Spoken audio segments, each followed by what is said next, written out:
உச்சநீதிமன்றத்தில் வசமாக சிக்கிய அமைச்சர் பொன்முடி அவர்கள் அவர் செய்யப்பட்ட நாடகம் வெட்ட வெளிச்சத்துக்கு வந்திருக்கு. இதனை கண்டு கேள்விப்பட்ட உச்சநீதிமன்ற நீதிபதி அவர்கள் உச்சக்கட்ட கோபத்தில் அமைச்சர் பொன்முடியின் வழக்கிற்கு ஒரு முற்றுப்புள்ளி வச்சிருக்காரு. அது என்ன என்பதை பற்றி முழுமையாக நம்ம இந்த வீடியோ பதிவில் பார்க்கலாம். உயர்கல்வித்துறை அமைச்சராக இருந்த பொன்முடி அவர்கள் இப்போ இலாக்காக்கு இல்லாத அமைச்சராக இருக்காரு அப்படின்ற மாதிரி முதல்வர் ஸ்டாலின் அவர்கள் சொல்லியிருந்தார்.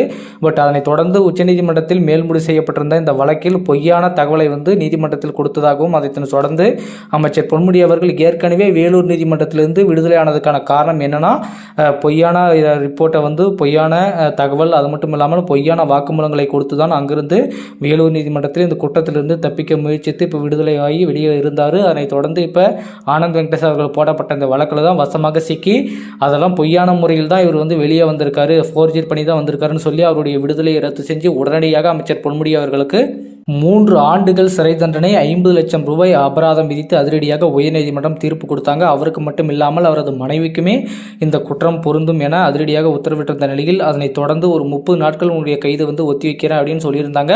அதுக்கான டைம் கூடிய விரைவில் முடிய போகிறது. இன்னும் இருக்கக்கூடிய 10 நாட்கள் தான் இருக்குது. அதுக்குள்ளே அமைச்சர் பொன்முடி அவர்கள் எப்படி நிரூபிக்க போகிறாருன்னு தெரியல.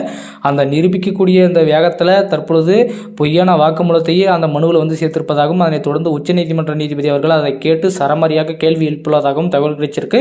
கண்டிப்பாக இந்த வழக்கில் பொன்முடிக்கு எதிராக மிகப்பெரிய ஒரு ட்விஸ்ட் உச்சநீதிமன்றத்தில் காத்துட்டு இருக்கு. அது மட்டும் இல்லாமல் இன்னும் பல வழக்குகள் அவர் மீது இருக்கிறதாகவும் அதனை தொடர்ந்து அந்த வழக்குகள் உச்சநீதிமன்றத்தில் வரப்போவதாகவும் தகவல் கிடைச்சிருக்கு.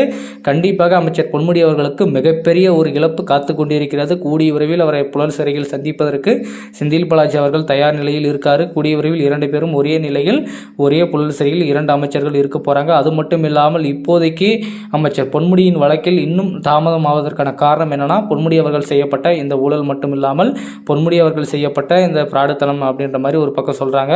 இருந்தாலுமே மக்களை எல்லாருமே ஒரு பக்கம் கேவலமாக நினைச்சிட்டு இருந்த அமைச்சர் பொன்முடி அவர்கள் இப்போ பேச சொல்லுங்க அப்படின்ட்டு ஒரு பக்கம் மக்கள் எல்லாருமே விமர்சனம் பண்ணிட்டு வந்துட்டு இருக்காங்க. கண்டிப்பாக அமைச்சர் பொன்முடி அவர்கள் மிகப்பெரிய ஒரு இழப்பில் மாட்டிட்டு இருக்காரு. இனிமேல் இதுல எப்படி தப்பிக்க போறாருன்னு தெரியல. பட் இருந்தாலுமே இந்த வழக்கில் மேல்முடி செய்யப்பட்ட இந்த வழக்கில் உச்சநீதிமன்றம் சரியான தீர்ப்பு கொடுக்கும். ஆனால் உடனடியாக கொடுக்காது. கண்டிப்பாக அமைச்சர் பொன்முடி அவர்கள் கைது செய்து புழல் சிறையில் இருந்த பின்பும் அந்த வழக்கு உச்சநீதிமன்றத்தில் நடைபெற்று கொண்டேதான் இருக்கும். உடனடியாக இதுக்கான தீர்ப்பு கண்டிப்பாக வரப்போறதில்லை. அதில் எந்த மாற்றமும் இல்லை என்று வெட்ட வெளிச்சத்துக்கு உச்சநீதிமன்றம் சொல்லிட்டாங்க.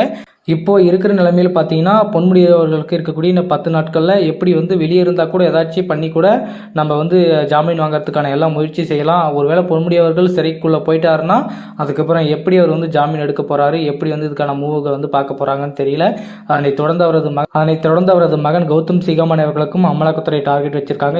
எந்த டைமில் சிக்க போகிறாங்கன்னு தெரியல. மக்களே பொறுத்து பார்க்கலாம். தற்பொழுது அமைச்சர் பொன்முடி அவர்கள் உச்சநீதிமன்றத்தில் செய்யப்பட்ட ஒரு பித்தலாட்டம் இது வெட்ட வெளிச்சத்துக்கு வெளியே இருக்கும் நிலையில் இது குறித்து உங்களுடைய கருத்து மறக்காம கமெண்ட்ல சொல்லுங்க.